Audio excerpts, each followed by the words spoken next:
Mga lambana, manatili lamang kayo dyan upang magkaroon ng liwanag ang ating Christmas tree.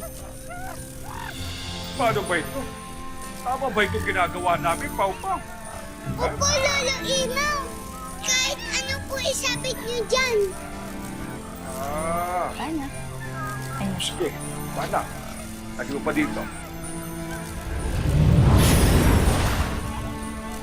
Ana, mabuti at bumalik na kayo. Ano nangyari sa Safiro?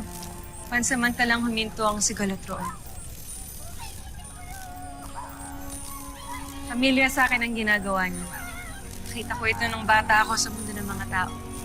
Na ginugunita nila sa kanilang mundo. Malapit na po kasing Pasko, Ate Amian.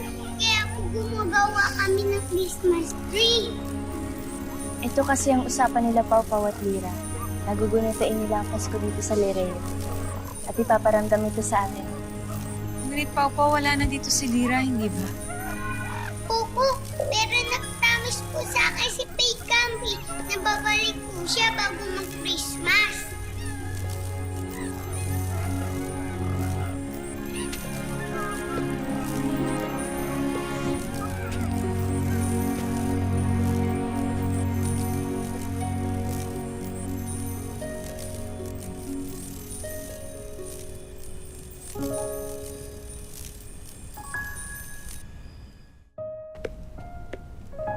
Pau, ano yan? Bakit may hawak kang ganyan? Tinutulungan ko po sila gumawa ng paneya para po may handa tayo para sa Pasko. Kung gayon ay, ito pala ang naririnig kong pinagkakabala niyo ni Naimaw. Hindi ko batid kung ano ang Pasko, ngunit nais ko rin itong maranasan. Kaya sige, nababayaan ko na kayo sa mga ginagawa.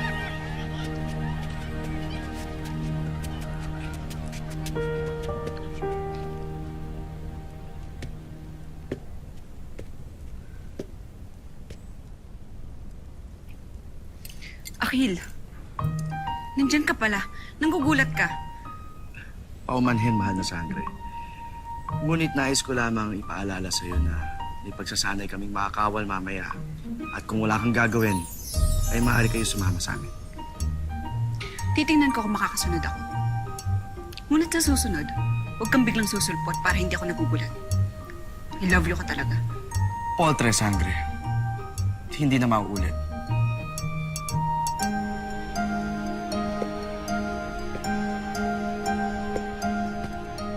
Sa lahat ng pinapagalitan, siya pa ang nakangiti. Ay, Akila, I love you ka talaga. Pau. Ate, may sasabihin na sa'yo. Hindi masama ibig sabihin ng I love you.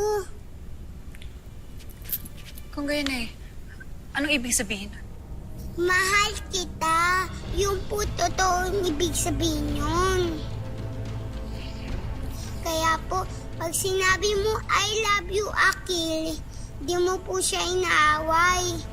Sinasabi mo po sa kanya, mahal kita.